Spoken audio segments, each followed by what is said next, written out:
Сәлем достар, бүгін біз орама манты пісіреміз. Орама манты өте дәмді болып шығады, жасап көріңіздер. Ең алдымен бізге осындай піскен ет керек, бешбармақтан қалған, және пияз керек.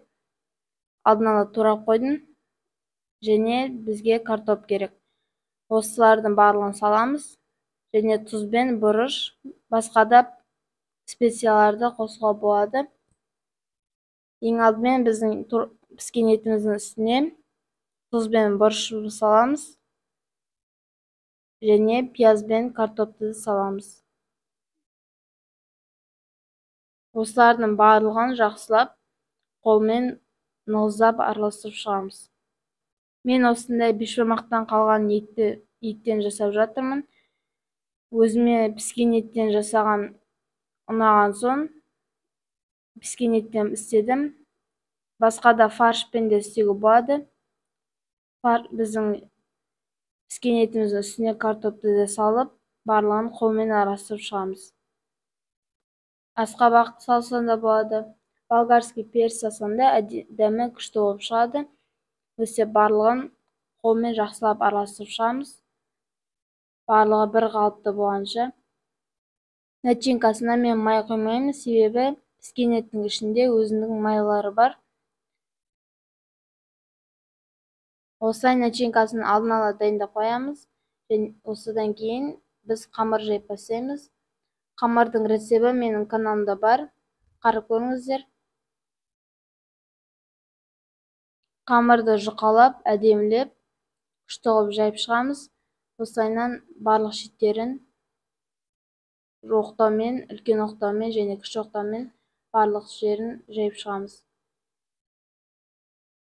Мантының қазанның астына су қойып, қайнатып қоямыз.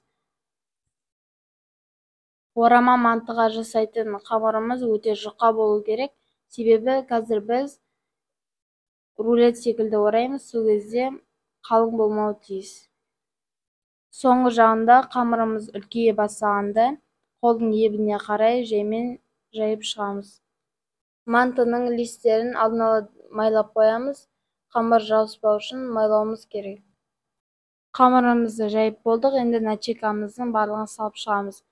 Осылайынан барлығын салғаннан кейін жайып бір қалыпты етіп шетінен бастап орайтын боламыз. Рулет секілді ораймыз. Қатты нығыздамай, бос қылып орап шығамыз, және де листеріне салып шығамыз. Қамыр үлкен болса, орама мантымыз слоеный болып шығады. Осылайша қамырымызды соңына дейін рулет секілді ораймыз.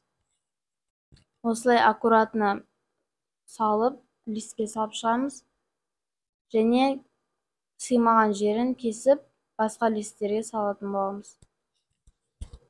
Мантыларымызды листтің шетіне тақамаңыздар, себебі ол піскен кезде біздің қазанымызға жабысып қалады.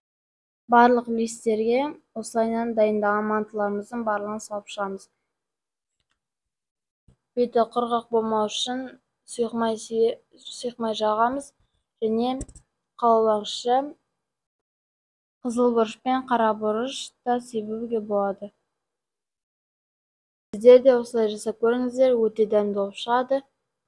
Дайын болған орама мантылардың барлығын қазанға салып, 40 минутта орташа отта пісіріп аламыз. Манты осындай сочный болып піседі. Сметанамен, майонезбен өте дәмді болады. Менің каналыма тіркеліп, лайк басуды ұмытпаңыздар. Барлықтарың жасап көріңіздер. Астарыңыз дәмді болсын.